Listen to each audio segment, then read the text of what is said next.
identity, the soul must be given spiritual food. Uh, that spiritual food is this Krishna consciousness.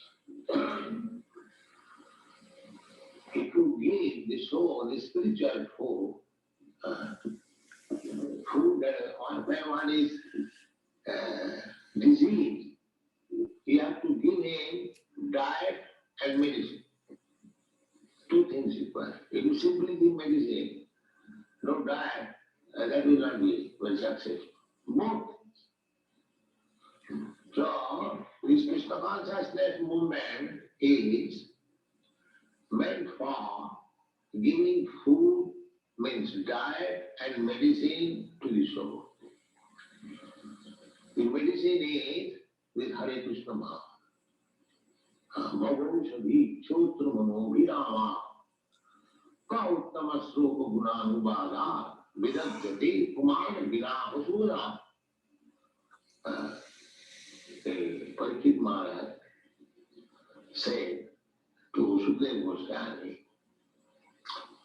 that this Bhagavad discussion which you are prepared to give me, it is not ordinary thing.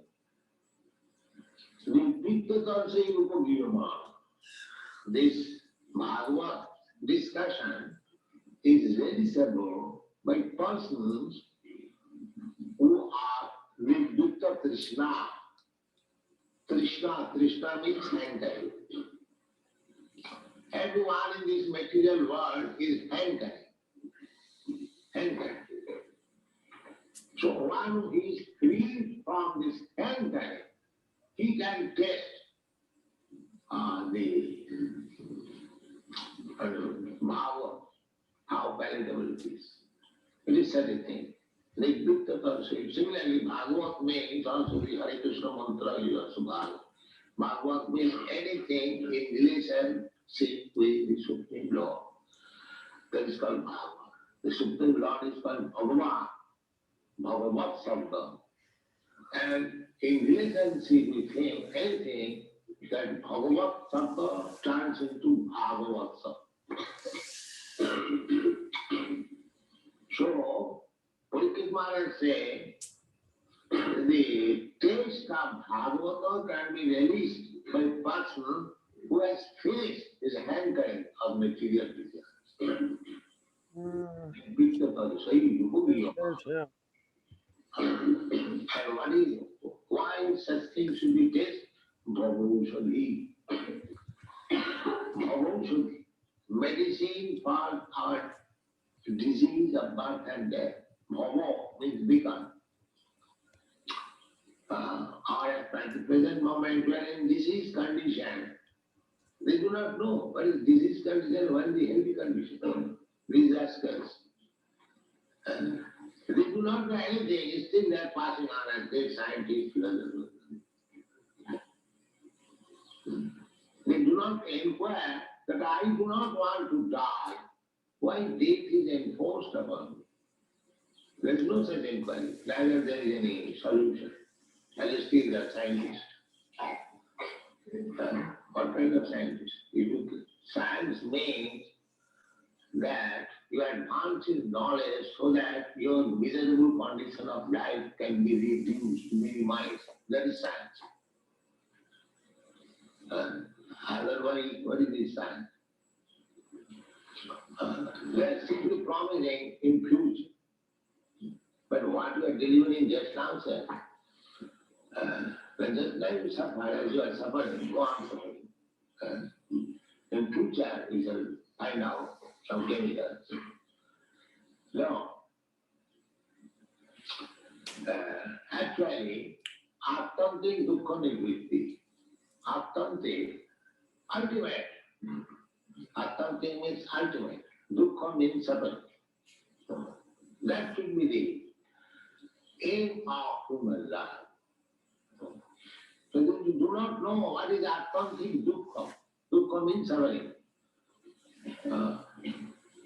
The Attanti Dukkha is pointed out in the Bhagavad Gita. Here is the Attanti Dukkha. What is it? Janma Mittu Jara Vyadi, birth, death, old age and disease. So what he has done for vanishing or making or nullifying these dukkha, this suffering, so there is no such thing in the material world. Atlantic dukkha nivritti, ultimate relinquishment from all kinds of suffering is stated in the Bhagavad Gita. What is that? Mao is the Kaunteya. Dukkhalayam asasatam napnuvanti mahatmana samsiddhim paravang. So you should read all this. Yabbat, Bhagavad, everything explanation. This is Atlantic dukkha nivritti, ultimate relinquishment from all suffering. What is that? Mao, one who approaches me, or one who comes to me, back to home, back to God. So they have no knowledge what is God, and whether one can go back to home, back to Godhead, it is a practical thing or not. No knowledge. Simply like anything, that's all. No knowledge. They pray, oh God, give us a delivery. They are asking, what is God? Can you explain? So, then whom we are asking there? If I ask, if I submit some petition, there must be some person. I do not know what is that person where to submit this petition. Simply, they say that in the sky.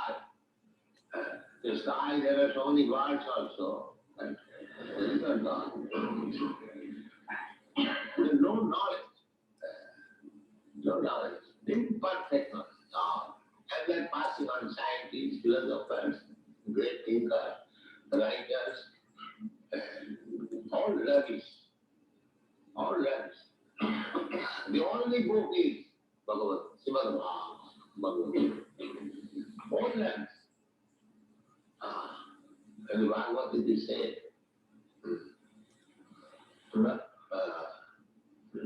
Tadvaga Visharga Janata Vipla Jasmin Pratishukum Amadhavattati Namani Nandasya Jasam Gitani Jat Sinnanti Gayanti Kiranti Kaya. And the other side, Natam Gatas Chitta Padam Hare Jasam. Pravinita Karichi, Tadbayasam Tikam. Tadbayasam Tikam. Any literature which has no connection with the knowledge of God. Tadbayasam Tikam. That is just like the place where the crows take enjoy. Where the crows take enjoy. And the cleanly place. And the swans, the white swans, they take pleasure in a nice, clear water where there is garden, there is birds. So there are, even in the animals, there are divisions, swan class and crow class. Naturally, the crow will not go to the swan will not go to the crow. Similarly, in the human society, there are crow class men and swan class men. The swan class men will come here because here everything is clear, light, good philosophy, good food, good education, good dress, good mind, everything good. And crow class men will go to such and such club, such and such party, let them dance, so many things. So, this Krishna consciousness movement is made for the swan class, not for the crow class. So, but we can convert the crows into swans. That is all. One once crow is now swimming like swan. That we can do. That is the benefit of Krishna consciousness. So when the swans become crow, that is material. That is Krishna says, he dharmasya plani bhavati. The living entity is engaged in this material body and is trying to gratify the senses, one body after another, one body after another, one body after another.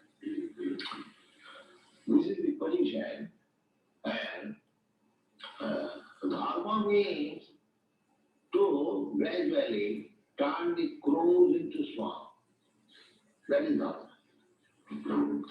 Just like one man, maybe man, may be very literary, uncultured, but he can be converted into educated, cultured man by education, by training. So that possibility is there in the human form of life. I cannot train a dog to become a human being. It can be done also. But I may not be so powerful, just like Chaitanya Mahaprabhu did. When he was passing through the jungle, Jarikhanda, the tiger, the snakes, the deers, all the animals, they began to move. They began to move. So what was possible for me as Chaitanya Mahaprabhu, because he is God himself, he can do anything. We cannot do that. But we can work in the human society. It doesn't matter how fallen a man is. If he follows our instruction, then he can be turned. So that is called dharma. Dharma means to bring one to his original position. That is dharma. So that may be degrees. But the original position is that we are part and parcel of God, and when we understand that we are part and parcel of God, that is our real position of life, that is called Brahma Bhuta state. Understanding is Brahma realization, identification. So Krishna comes, this explanation, just like Kunti says, that Apade Vasudeva Sa Devakam Jatito Abhara.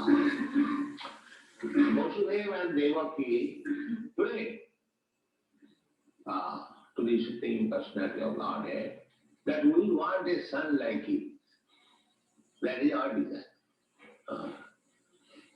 So although they are married, they did not beget any child. They engaged themselves in tapasya, serious tapasya. So Krishna came before them. What do you want? Now we want a child like you.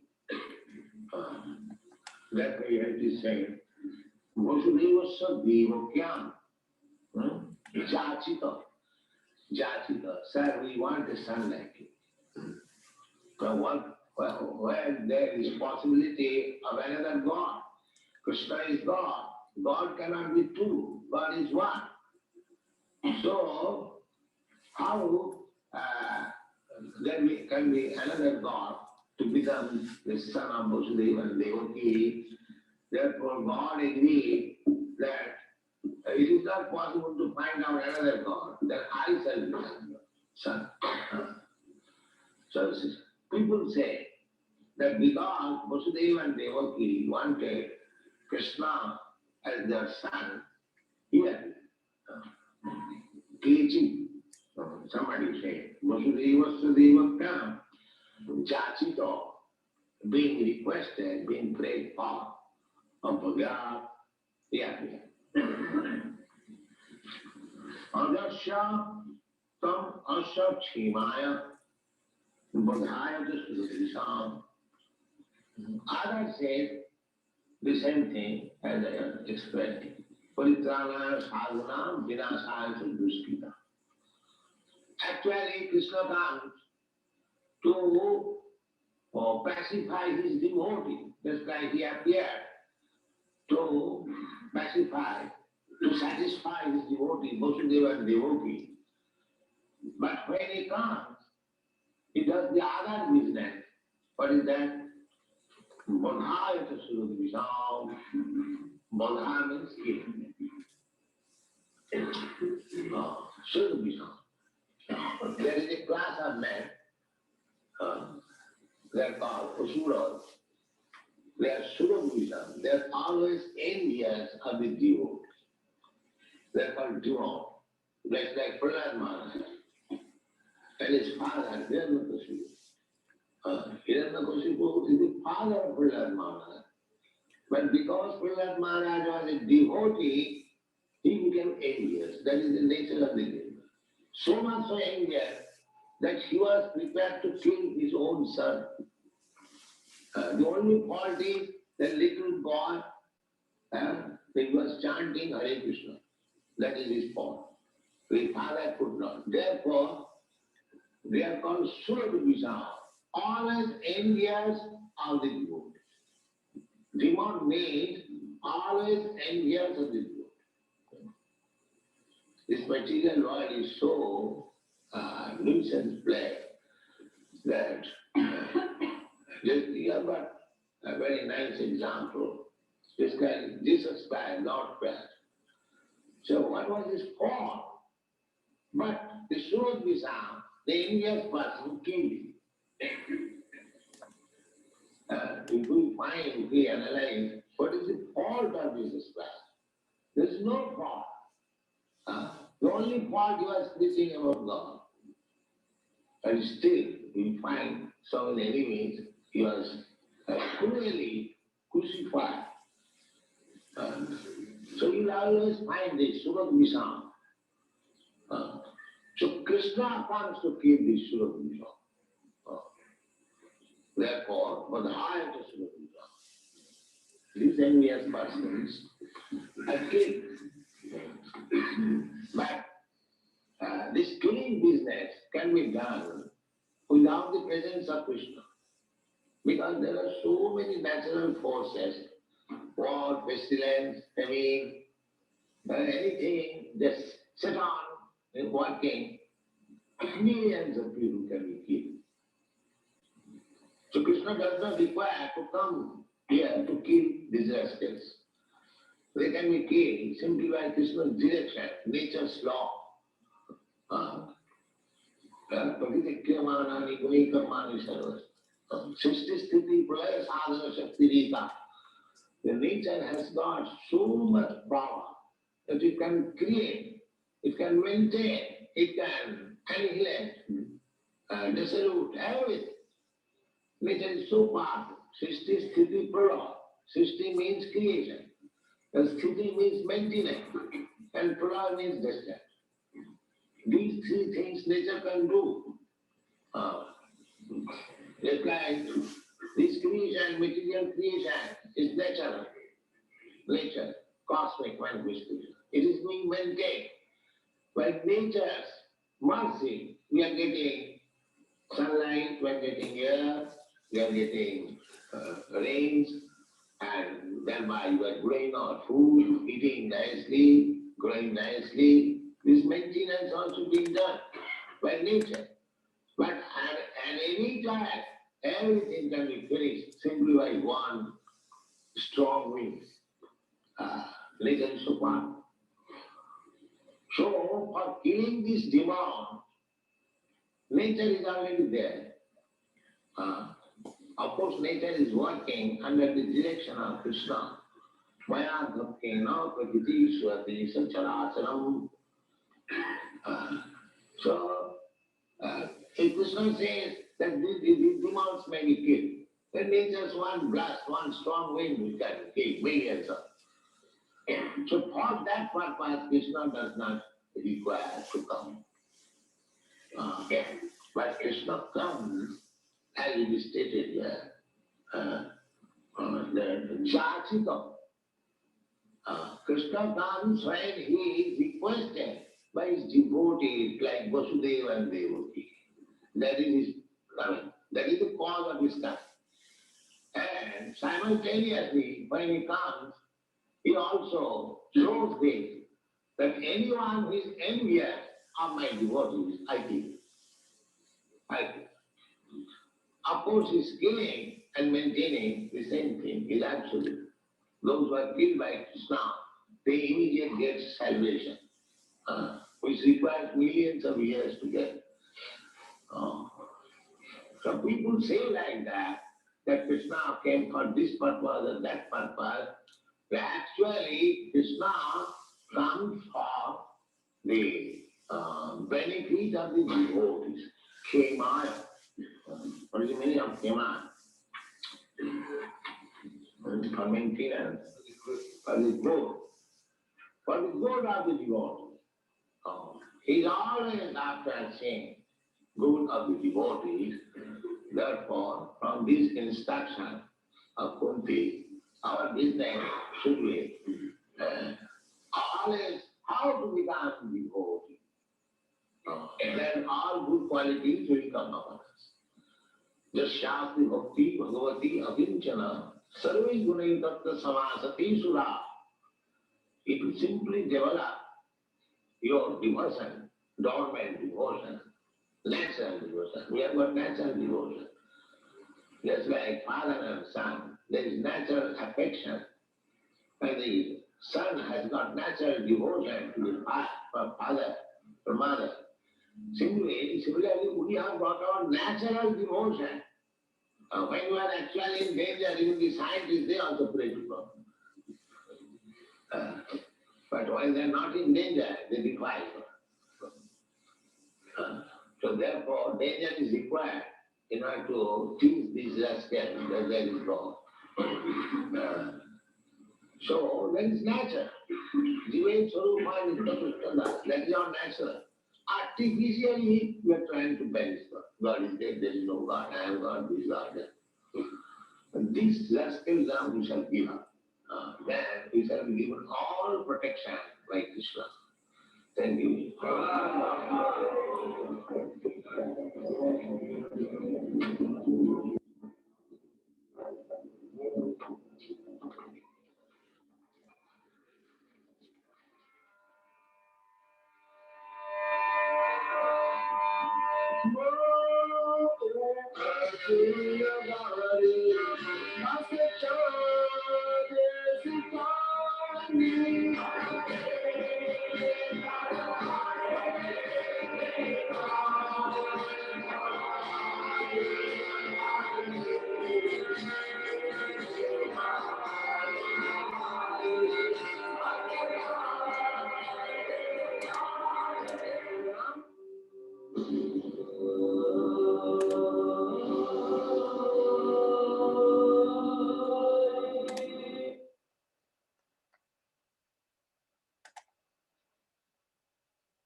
Hare Krishna.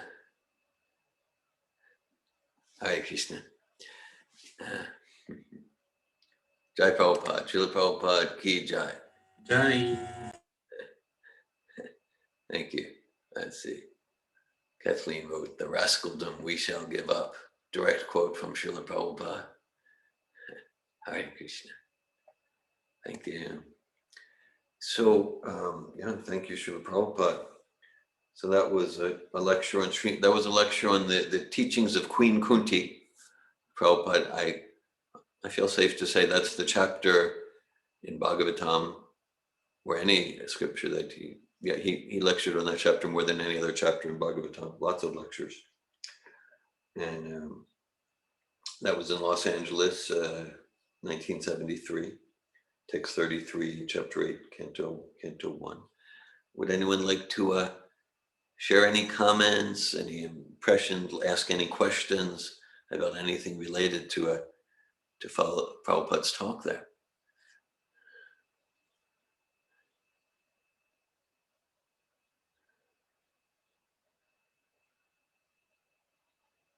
Ramachandra.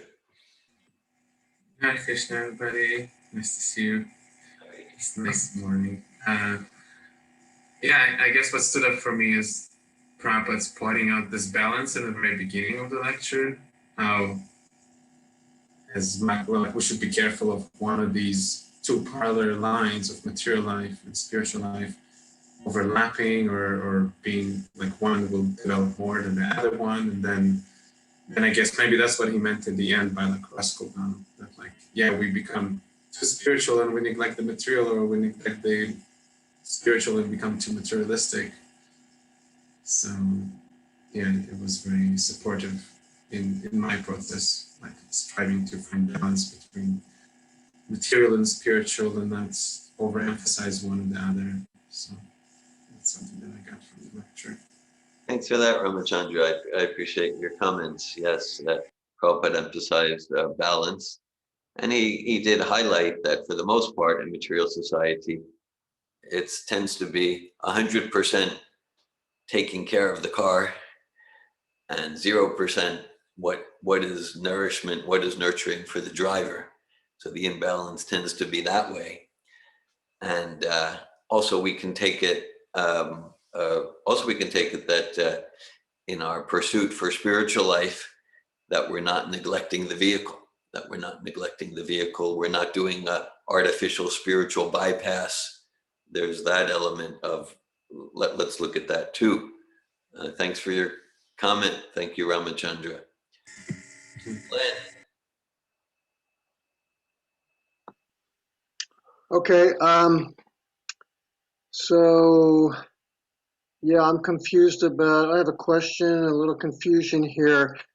In the beginning, I believe Prabhupada was alluding to the two purposes of reincarnation. I don't know that he answered that, but then he was talking about the two reasons why, Krishna comes down and descends and to take care of the devotees and to kill the demons. That I understand.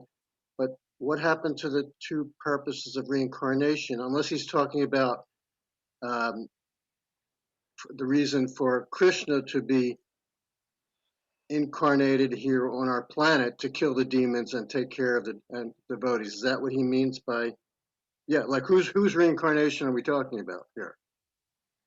See my confusion? Thank you, Len. I think you accurately answered your confusion. But Prabhupada, my understanding, is he talked about the two reasons for Krishna's appearance, for Krishna's incarnation on this planet.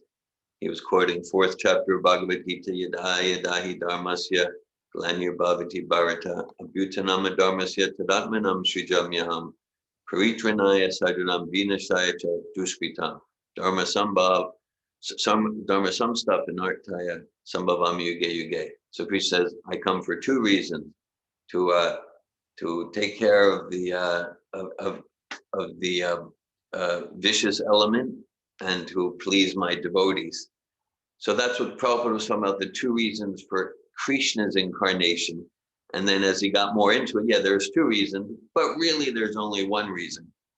Because he said as far as taking care of the vicious elements, Krishna can easily do that through his energies, like Mother Earth, because like oftentimes, of course it is terrible, and we do give pain to Earth when we pollute and we treat Earth badly and all of that. We do give pain to Earth. At the same time, let's keep in mind Mother Earth.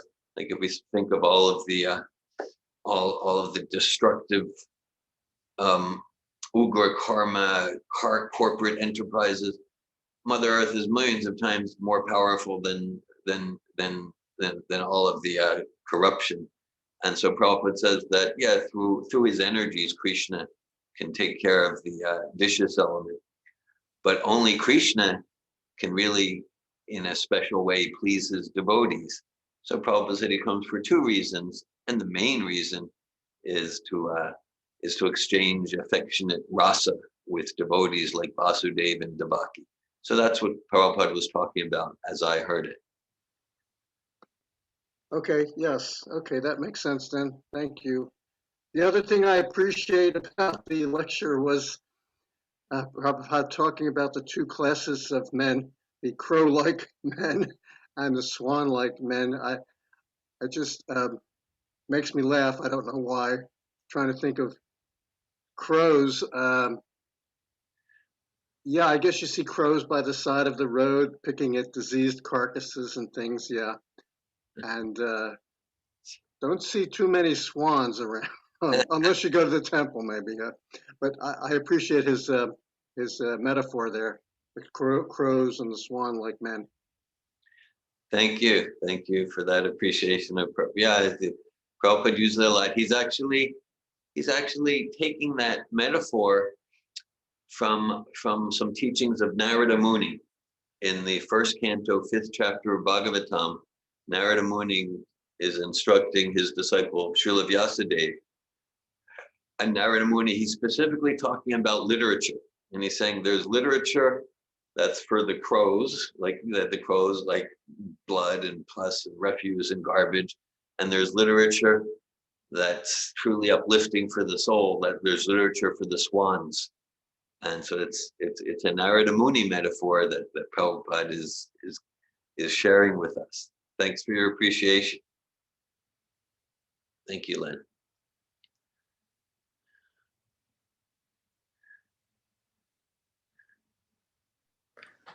Hare Krishna.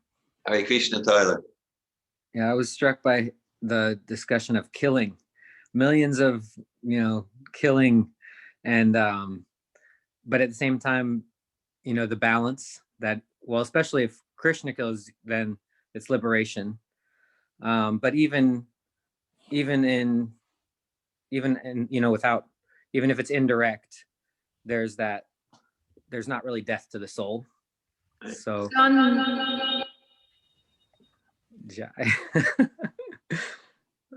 yeah, that was just what struck me, and kind of the I don't know, I think it's kind of like scary, I guess, to me, the idea of killing and all this death, but then but then if we're honest, if we look around, like that's what is happening everywhere. People are dying all the time. And so why should it be kind of like stick my head in the sand and pretend like there's like, oh, I want to hear something nice and spiritual. I don't want to hear about killing. But actually that's really helpful to just kind of open the eyes up and see what's happening in this world. Okay, you appreciate how, well, it's uncomfortable. And Prabhupada's talks and purports are often uncomfortable. And you're appreciating how Prabhupada he's describing the context of material world as it is. And death is an integral, inescapable part of it. And and really so it's not like, oh, I want to hear about rainbows and butterflies, but so in a sense, because where Prabhupada went with that is, so to really help people, he was making like material scientists, oh, they can do this and that, but are they really, to what extent is material science really alleviating and relieving the real problems? The real problems are birth, death, old age, disease, cycle of birth, death, old age, disease. And he's giving like, death, it's in your face. Yes, some of you have participated in Sophtotroph seminars. We have some processes that are all about death, but really they're all about, what am I doing with my life? How urgent am I to liberate myself from the cycle of birth and death, so I'm not forced to take birth again in another body that will die either after a day or 100 years or whatever, or maybe we take birth in the body of a tree and we live for 5,000 years. Birth, death, old age, disease, that's material nature. And so Prabhupada said, so here's this process. Here's the diet and the medicine, bhakti yoga, prasadam, and chanting Hare Krishna to relieve ourselves from the miserable experience of death. And in order to get serious about that process, it's helpful to put our face in it. Yes, death is there today or tomorrow or in 50 years to get us sober. Thank you, Tyler. I appreciate your comment. Malini. Hare Krishna.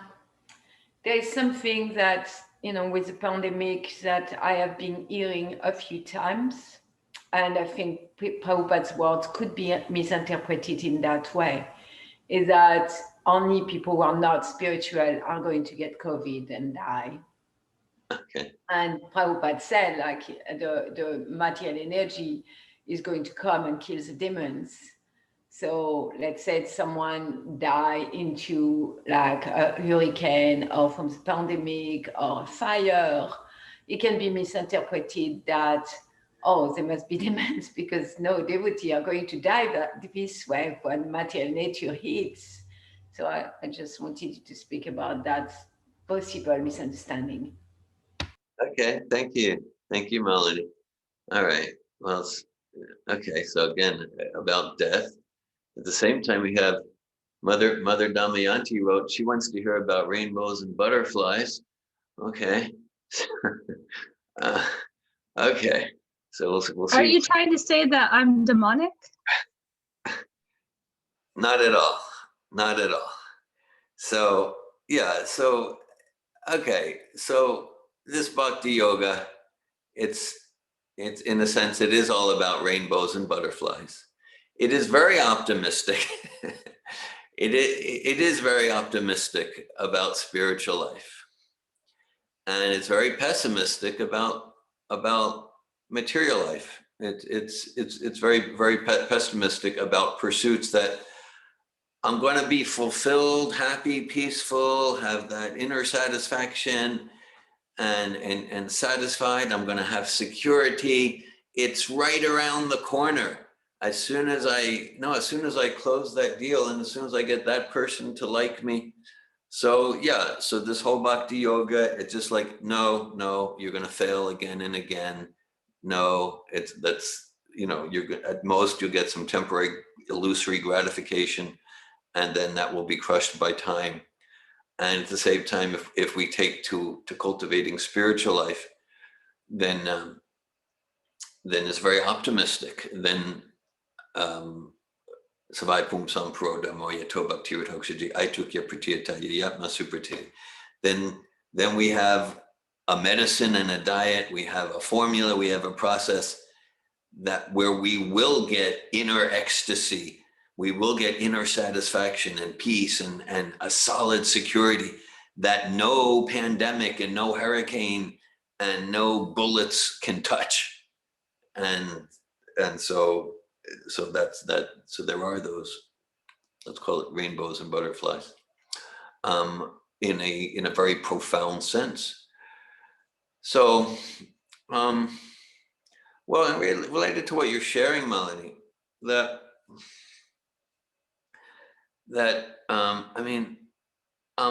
I'm reminded of, well, okay, and Len shared about Prabhupada's reference to crows and swans. So material world, like, okay, material world means I'm a crow. Okay, it means that, like, well, that whatever term we want to use, material, demoniac mentality, the proof that I'm not serious about swan-like life is that I got this body. So everyone, I mean, maybe there's a few souls who are their avatars and they're pure devotees of God, like Jesus, but whatever. But so we're all crow-like. And then the good news is Prabhupada talked about transformation. Talked about transformation. And so spirit, soul, in a material body, we can talk about human form here. Spirit, soul in a material body means that, yeah, we're going to face old age, disease, death. And these are miserable conditions. We don't want it, right? We don't want it. That's why we're trying to stop the disease, that's why there's multi-billion-dollar industries to hide old age, right? Because it's a terrible thing.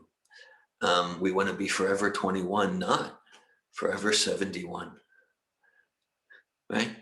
And we don't want death. So so these forces of material nature, they're going to affect everyone in material existence, all species, all nationalities, all genders, like that. And that's a result of us cultivating crow-like desires. That's why we're here.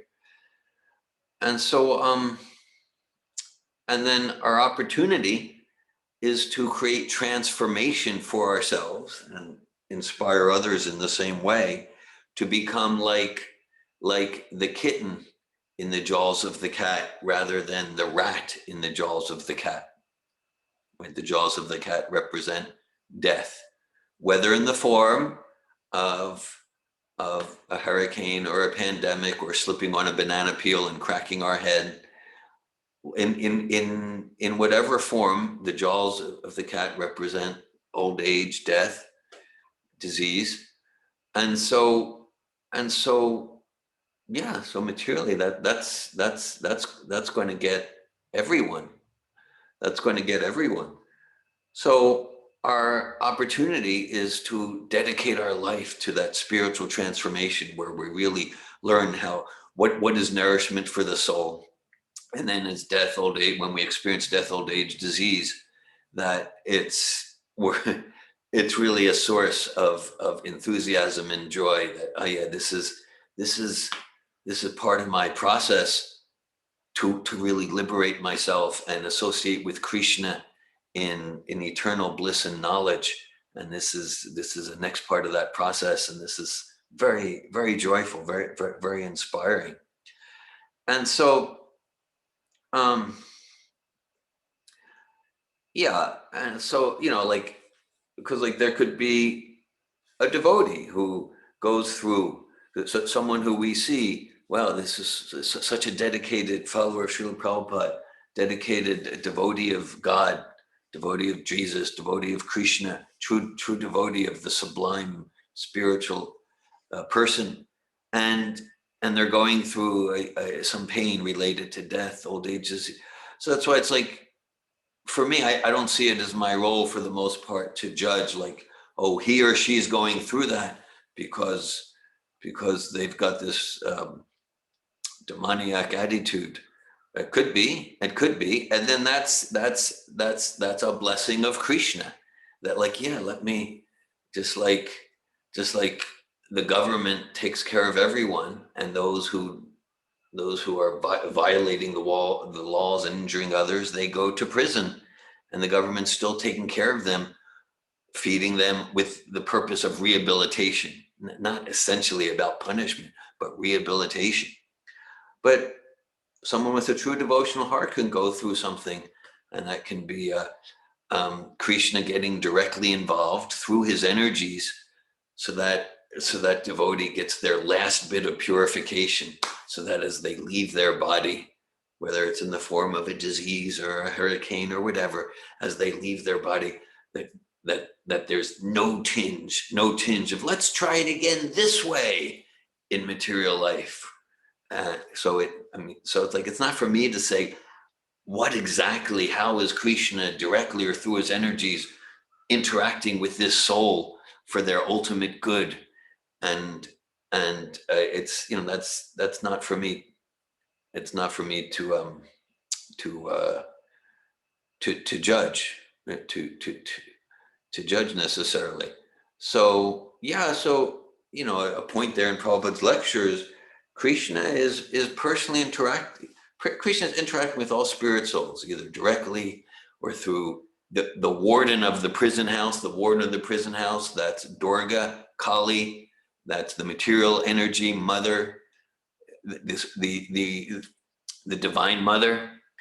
And so Krishna is relating to all spirit souls, whether through material pleasures or pains, to inspire us, to inspire them to turn towards him, turn towards their self-realization, super soul realization in a devotional attitude. And the details of how that manifests are complex, because personal relations are complex. So there could be someone who has a very materialistic mentality, and Krishna, in reciprocating with their lack of sincerity, maybe lets them have it good materially for a while, and then they'll continue to suffer in birth, death, old age, disease, because they're not going to get urgent tivrena bhakti yogena. So yeah, it can be kind of superfluous, like, oh, they died because they're demoniac and they died in that way.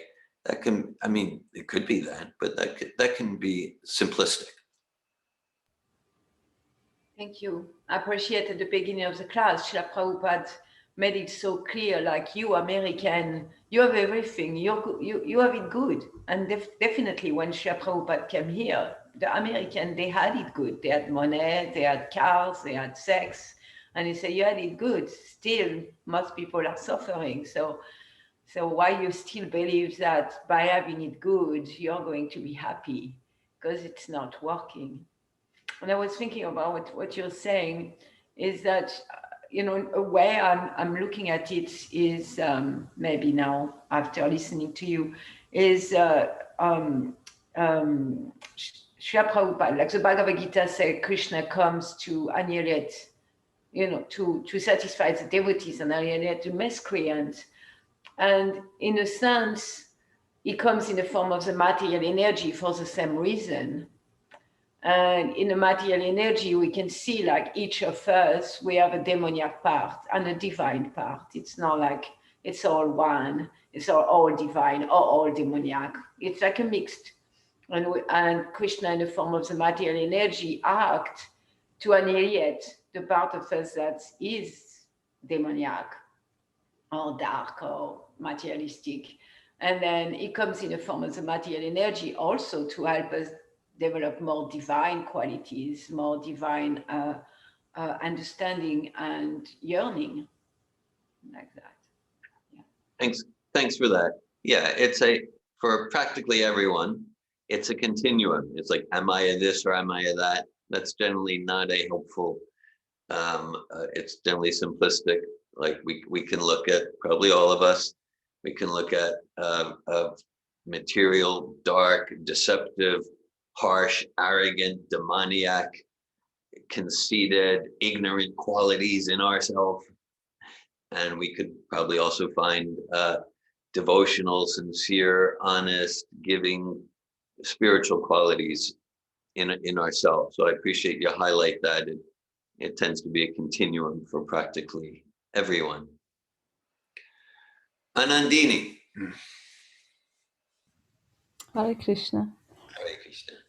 I have a question around this, and I struggle with it since years. And that's the Holocaust. Like, that's something that feels very close to me. Like what happened during World War II with the Jews, like 6 million Jews killed in concentration camps. And I really struggle to accept this and to see God in this, Krishna in this. Like, and I can go theoretically to, okay, like what you just shared about,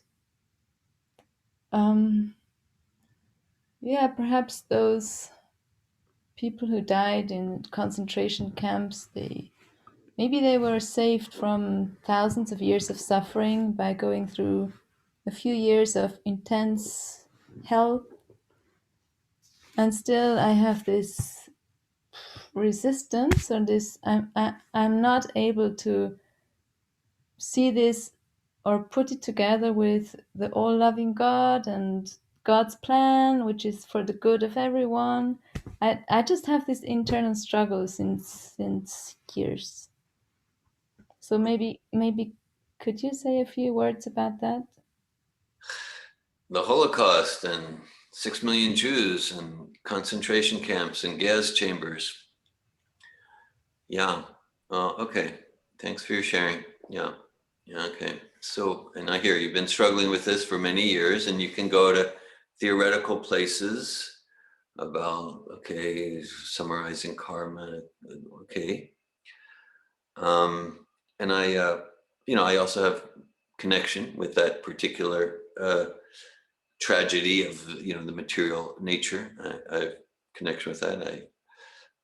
I lived in Israel for 7 or 8 years. I mention that because Israel, the modern state of Israel, was created because of the Holocaust. Really, it's if you look at how things unfolded, it's a fact. I remember in the 80s, some of you know, after I dedicated myself to the Hare Krishna movement, I got kidnapped. And anyhow, at one point, my mother wanted me to read a book by a rabbi named Harold Kirshner. It's a pretty good name. Okay, his name is Harold Kirshner. Harold Kirshner. Okay, so and the book is called Why Bad Things Happen to Good People. Why bad things happen to good people. And he essentially is trying to resolve things, well, many things, like why are innocent babies, why do they die in terrible ways sometimes, even though the parents are good people and it's an innocent baby. And he of course, he's a rabbi, he looks at the Holocaust.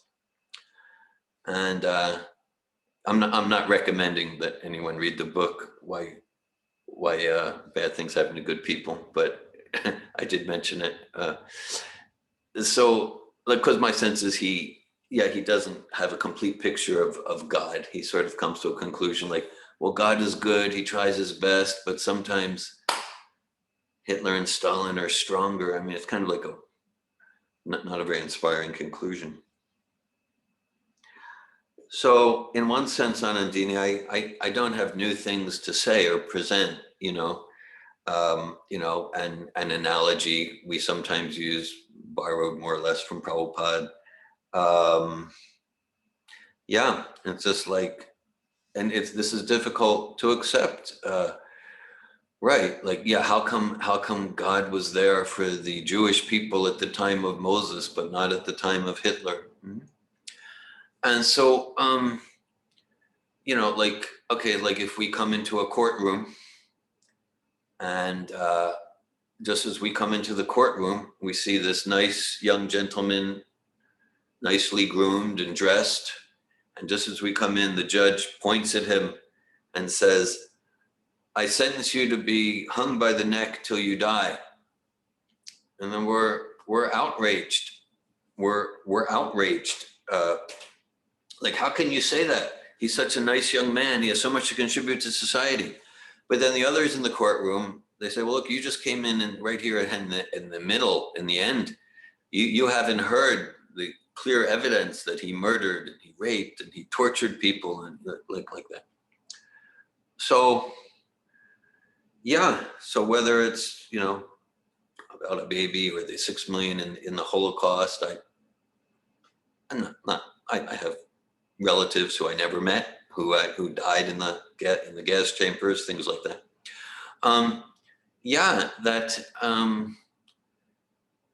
So law of karma is that those who suffered, they in a previous life or previous lives, that they were causing suffering to others, right? So it means, like, do we accept that the spirit souls of the people in the concentration camps, that they had previous lives? They didn't just start existing in 1918 or 1930 or 1910 or something, that they've had many previous lives. And so that doesn't justify what the Nazis did, what Hitler did, what the guards in the concentration camp did. It doesn't justify it, but Krishna's material energy is very expert in using each of us as instruments in each other's karma, good karma or bad karma. So, and there's also, I'm not here to, to give some conclusive truth about collective karma. certainly about my own people, excuse me. But okay, so for example, I'll say this, and this is maybe something that, so there's the principle of karma, that we have material good, material bad, because we did material good, material bad earlier in this life or in previous lives. Also, okay, we know like Jesus is a pure devotee. And I know, like I studied in like some of the really practically the top yeshiva in the world. It's called Eish HaTorah, Fire of the Torah. It's in the old city of Jerusalem, like the ancient city of Jerusalem. This yeshiva, and it was a very enriching experience. But you know, like if you ask many religious Jews, I'm not talking about Reform, secular, integrated Jews in the Western world, but if you ask like religious Jews, like the leaders about Jesus, you don't get responses. I didn't get responses like, yes, well, we celebrate diversity, and he was a great man, and but we don't think he was the Messiah. You'll get responses from the. I don't want to paint with too broad a brush, but you get responses like Jesus is a liar and a cheater. Okay, so you got to be careful with that. It's like he's a pure devotee, and so you got kind of like the leaders. I'm not saying all of them, but many that I met, and they're very nice rabbis. I learned a lot from them, but they have a particular view towards Jesus, the pure devotee. It's like, he's a liar and cheater, and that's been going on for 2,000 years, that point of view. So like, them and their followers, there's, there can be some reaction for that. So I don't know how all the pieces fit together, but I'm just giving a few pieces that are relevant in this conversation. Malini. My mother, she was born a Jew, and she really suffered during the war. She had to hide, and she almost died, and all that. And all her family was killed in Auschwitz, in a concentration camp. And she will say, they killed Jesus. They killed him. And so that's how she was, in her mind, she was explaining the Holocaust through the Jew killing Jesus, like you said. And if it was okay, 2,000 years ago, he was killed, and then later on continued. And Nandini, I wanted to say that for many, many years, I had similar doubts. And it wasn't about the Jew. For me, it was about North Korea. And because right now in North Korea, there's people in concentration camp, like in the same way, there are innocent people that are put in horrible situation. And there is so much atrocity on the world. Like now, like I'm sure every month there is more than 6,000 people who die in atrocities from I don't know. So many atrocities are going on in the world right now that are on the level of concentration camp. And that was torturing me for many years. That doubt was torturing me and very connected with. And and the way I came in peace is really understanding that God has nothing to do with it. It's not God that creates our suffering. My day-to-day suffering, God has nothing to do with it. And it's not about God, it's human being craziness. It's human being wanted to lord over material nature. It's human being which is creating that for themselves. We are creating that for ourselves, all the suffering. And, I like to keep God out of it. Yeah. Thank you, Malini. Ramachandra.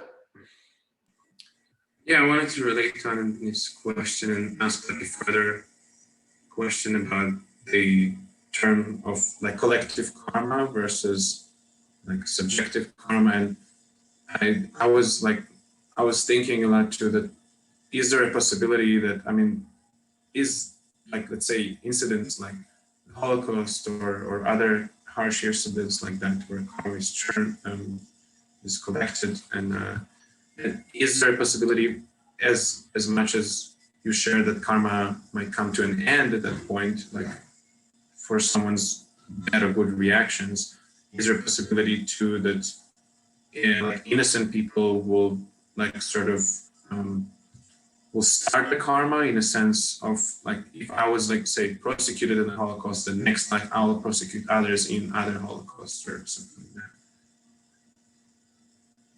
Yeah, if I understand what you're saying correctly, because why do bad things happen to good people? So we look at what's a bad thing and what's a good person, and so something that we consider very bad, if it inspires someone to really come towards self-realization, God consciousness, that's absolutely good. And a good person, again, okay, so like let's say it's like a good person in Nazi Germany, and they would be seen by the whole society as a good person, and they're in many ways they're supporting the Holocaust. So we can look, oh, here's a good person in this society, and they're supporting a Holocaust of cows. Okay, thanks for that, Ramachandra. So I don't know, Anandini, if you've heard me tell the story of the Maccabea games and Dunavir Maharaj. No, okay, I'll tell the story. Okay, so yeah, in my early when I first came to Krishna consciousness in Israel, Dunavir, he was the leader of the yatra there, and he was a mentor for me in Krishna consciousness for many years. And so Dunavir, he's from Los Angeles. Actually, he wouldn't be surprised if he was attending this lecture that we just heard from Prabhupada. He actually met Dunavir, he was the #1 volleyball player in all of the United States before he came to Krishna consciousness. #1 volleyball player, and because he saw his friend on a street corner chanting Hare Krishna in robes, and he went to his friend like, "What are you doing? Have you lost your mind? Are you crazy?" And the friend said, "Well, no, I'm not crazy. And why don't you come and visit?" And Prabhupada happened to be in Dunavir's neighborhood at that time. It's Culver City, Los Angeles, which is where the temple was at that time. So Dunavir came, and Dunavir heard Prabhupada give lecture, and then his whole life changed. And then the next morning, he had a volleyball tournament match with doubles with his partner, and he was about to serve to start the match. And he froze. And then his partner, everyone looked at him, and he was like, and he was the best in the whole country. And then Dunavir was just, I can't do it. It's a true story. And he said his partner was understanding, and then he went, moved into the temple and surrendered to Prabhupada. Anyhow, actually, some of you are familiar with Sports Illustrated magazine. Sports Illustrated from like 1969 or 70. Sports Illustrated magazine has an article all about Dane Holtzman with a full-page picture of Dane Holtzman, who were to become Dunavir in his volleyball outfit for UCLA University. So Dunavir was he was invited to play in the Maccabea Games. It's the Jewish Olympics. So it's the best Jewish athletes from all around the world. And they have an Olympics in Israel, maybe every 4 years. So I don't know if this was 69, 70, because he joined Prabhupada's movement in 1970. So Dunavir went to Israel. Of course, much later, he went back to Israel to preach Krishna consciousness. So he went to Israel, and he told me this. And, so in addition to the volleyball tournaments, they gave him a tour of Israel. And one thing they took him to, all the places in Israel, the Dead Sea and Masada and et cetera, et cetera. And he said that one of the places they took them to in the tour was a slaughterhouse. They took him to a slaughterhouse as part of their tour in order for them to experientially get how brutal and terrible and how completely vicious and barbaric it was what the Nazis did to the Jews in the slaughterhouse. They took him to the slaughterhouse to see that experience and not run from it. So then, of course, in later years, of course, Danavir became vegetarian. He was also a singer. He wrote songs about vegetarianism and love you. But then he shared with me, and he said, like, somehow they didn't get it though. Like, yeah, so the Nazis did that to the Jews, and now you're doing that to the cows and chickens and pigs. So like they made the connection because they say, isn't this gruesome and terrible? But they didn't make the connection of so why don't we stop doing it? Of course, from what I hear today, Israel is practically the vegan capital of the world. So there is a big vegan vegetarian movement in Israel. But so I'm just saying that, like, okay, that good people are committing atrocities to animals. I'll just, maybe you've read my article from about 30 years ago on Undine called A Farce of Fate. Have you read that article? Have you seen it? Know what I'm talking about? You don't know? Okay, well, I'll tell that one too. So about 30 years ago from Israel, I hand wrote an article and I sent it to the Back to Godhead offices. It's a magazine called Back to Godhead. They were in Philadelphia at the time. And the article's called A Farce of Fate. So basically, the article's based on, and I think this is very relevant to what Ramachandra shared. I was on book distribution, Sankirtan. I was in devotee clothes and tilak, shaved head, Sika. And I was in an Arab village called Saknin. Okay, and this would be the sort of place that, like, a nice Jewish or American boy, you wouldn't go. In fact, they would tell me, you'll get a knife in the back if you go there, like that, or a bullet in the head or something. But we were just either ignorant or transcendental, and I was going to these places. And I went into a dentist office because I wanted to present the books to the dentist. We had Prabhupada's books in Arabic and mostly Hebrew, a little bit Arabic. And so I was waiting in the lobby till I could present the books to the dentist. And in the lobby, there was a calendar on the wall, right? We have different picture calendars. People have picture calendars. So on this particular month, whatever it was, March, now this was either in maybe 1989, maybe 1990. In this particular month, the picture on the calendar, it was in the forefront, there was an Israeli soldier with a gun. And in the background, a little blurry, there was like a Palestinian boy, maybe 12, 13 years old, with his arm like he's about to throw, and he has a rock in his hand, and he's about to throw a rock at the head of the Israeli soldier. Okay. So that impressed me. That was the calendar in the office. So the article was about, I said, okay, so let's say the Israeli boy throws the rock. No, the Palestinian boy throws the rock and hits the Israeli. And then maybe the Israeli soldier or his friend turn to the Palestinian boy and shoot him, and he's dead. Okay.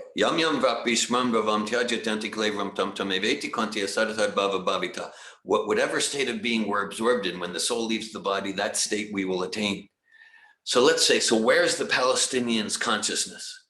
So the Palestinian boy's consciousness is Israel, Israeli male, like that. So maybe he takes birth in the womb of Ruti Rabinowitz. I just made up a name there. In Ramat Aviv, which is kind of like an affluent suburb of Tel Aviv, mostly Jews, affluent Jews. So he takes birth in a nice home, and then when that spirit soul, thank you.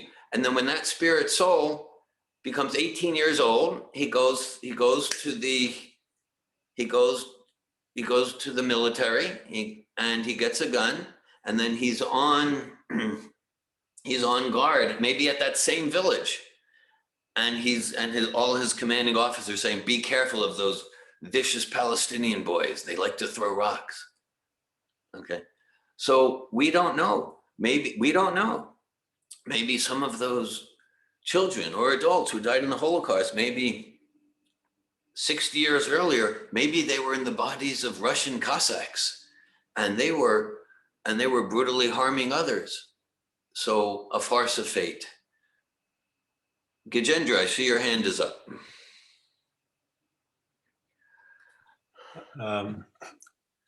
So earlier in the conversation, as I was just kind of wondering about, I don't have any real knowledge, I mean, it's speculation, but I was just wondering about when we were discussing, these sort of horrible historical events, the Nazis, et cetera. And I was really kind of connecting this to the class of several days ago, even though that class was more focused on when devotees are facing things, sort of, is it karma or is it Krishna? Or what's the nature of that? And I'm thinking, if we don't take a sort of devotee or elitist attitude or a difference and just see that every soul is part and parcel of Krishna, even if somebody is atheistic, I mean, the Jews had a religious identity, the Uyghurs in China, whatever, also have a different one, and some people might be atheistic, but when they're still facing these sort of horrible sufferings in the material world, I'm just looking at that. And Malini had brought up, like, the way she resolves it is she doesn't really attribute it to God at all. And so I'm getting that is sort of a clear line of kind of like a bright line regarding personal responsibility, being totally responsible for ourselves. That's a lesson we have to get. Don't blame it on God if we see something else happening to others, that somehow that person's responsible. So that was kind of a bright line thing. And I'm just thinking that, well, it can be a mix of things. It's not necessarily, is it this or is it that? It can be a combination of karma. But where does it come in, using the Jews in World War II, for example, in the concentration camps? To what extent do we look at that as, while there may be karma, the idea that there is something spiritual to it? Just like if a devotee of Krishna is facing some challenge, that there is below the surface of karma a very deep cause of that has to do with their spiritual progress, their coming to terms. And we can't get into the nuances of anybody's life. And my own experience is limited, but practically the only experience that I had growing up Jewish, which was conservative and then reform, that even was remotely spiritual, was my Hebrew teacher chanting the Haftorah when he was teaching me. And I realized years later, because I just kept listening to this and listening to it, and I was so moved by it. And I realized it was my first kind of experience of someone really doing deep bhajan.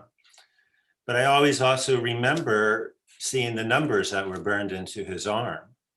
And I'm not trying to overly speculate, but just sometimes these, regardless of one's religious identity, or even if someone's identifying as atheism, when we face these unbelievable, horrible situations, that there is a spiritual cause at the deepest root of it that even goes beyond karma, but does not necessarily exclude karma.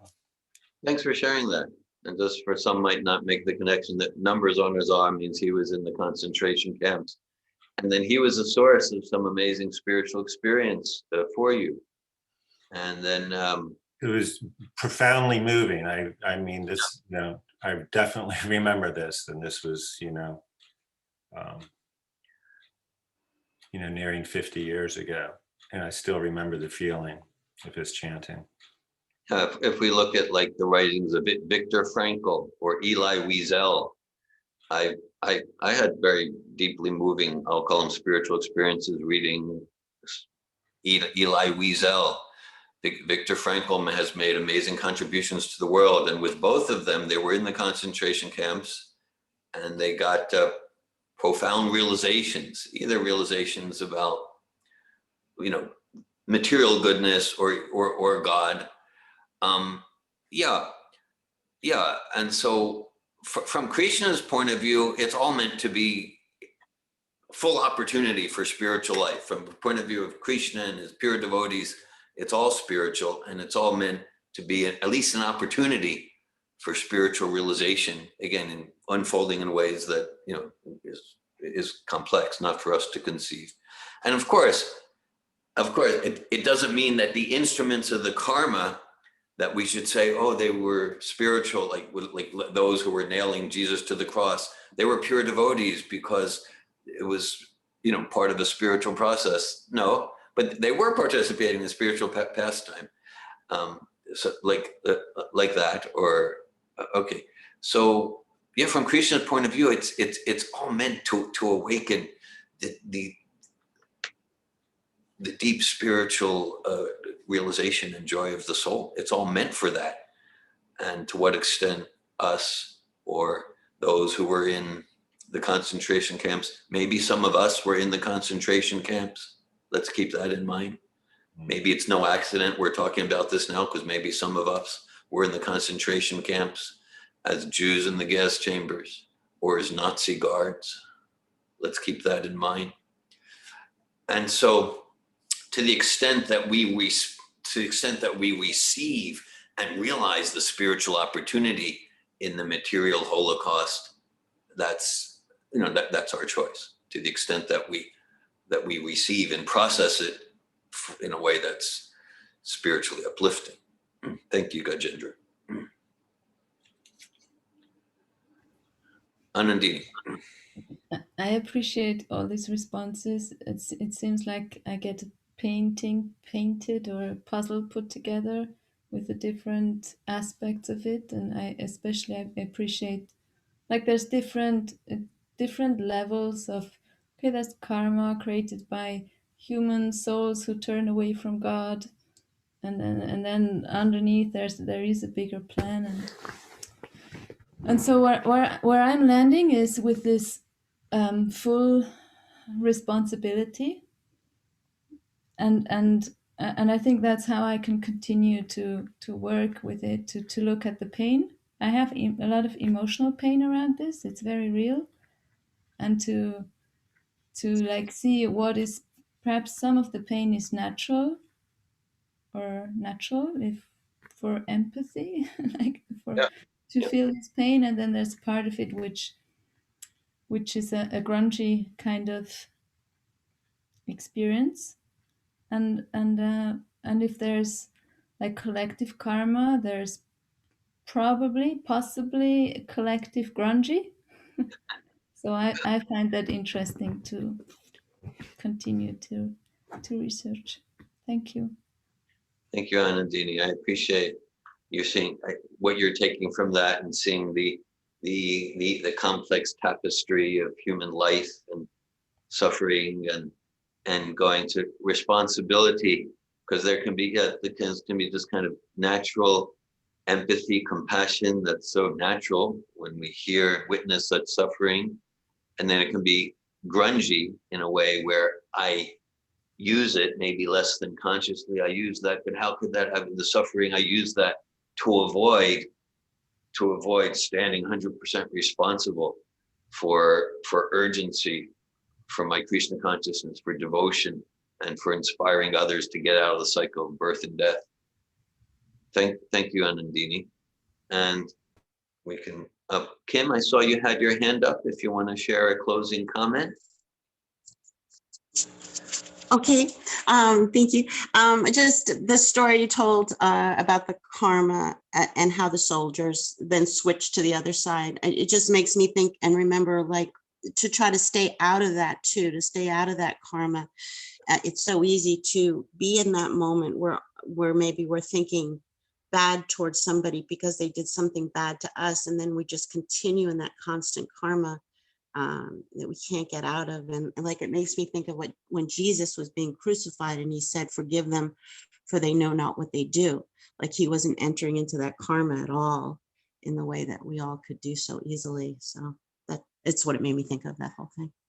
Thanks for that reference, and thanks for your chat about Viktor Frankl, Jim Wood there. And I remember last Saturday when Ganesham gave class, he talked about collective karma, and he shared his realization that if we identify with the group, we're implicated in their good and bad karma.